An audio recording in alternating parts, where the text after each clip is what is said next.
Hello नमस्कार दोस्तों, स्वागत है आपका हमारे चैनल पर। आज हम भोजपुरी हिट सैड सॉन्ग लाया हूँ दोस्तों, फुल और फ्री में, जिस ट्रैक का नाम है दिल लागे ना केहू और से। खेसारी लाल यादव का ट्रैक है दोस्तों।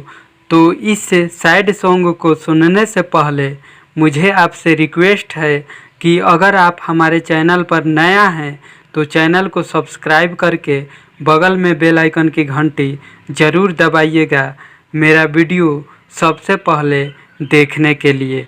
तो चलिए दोस्तों, देरी ना करते हुए आज का सैड सॉन्ग देखा जाए और सुना जाए कैसा है।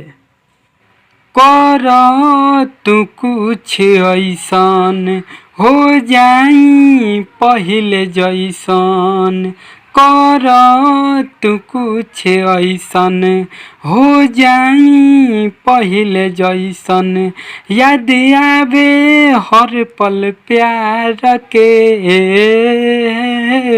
ऑपरेशन कके डॉक्टर साहेब निकाल द दिलवा काढ़ के, ऑपरेशन कके डॉक्टर साहेब निकाल द दिलवा काढ़ के।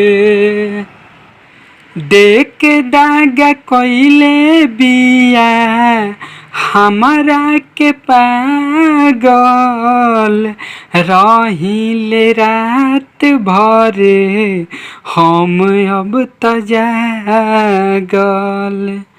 देख दागा कोइले बिया हमारा के पागल, रहिले रात भर हम अब त जागल। गइल जिंदगी उजार के, ऑपरेशन कके डॉक्टर साहेब निकाल द दिलवा काढ़ के, ऑपरेशन कके डॉक्टर साहेब निकाल द दिलवा काढ़ के। कैसे ऊ भुला गइल जाला नया हो, राकेश के पकड़ले बिया अब ऊ तबाह हो।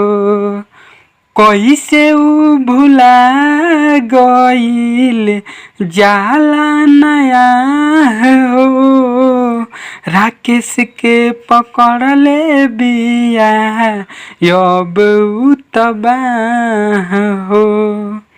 खुश बिया हमके बिसार के, ऑपरेशन कके डॉक्टर साहेब निकाल द दिलवा काढ़ के, ऑपरेशन कके डॉक्टर साहेब निकाल द दिलवा काढ़ के।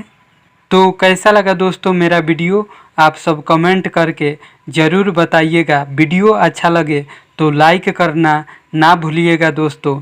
मिलते हैं अगले वीडियो में नए हिट गीत के साथ। तब तक के लिए नमस्कार, बाय बाय दोस्तों।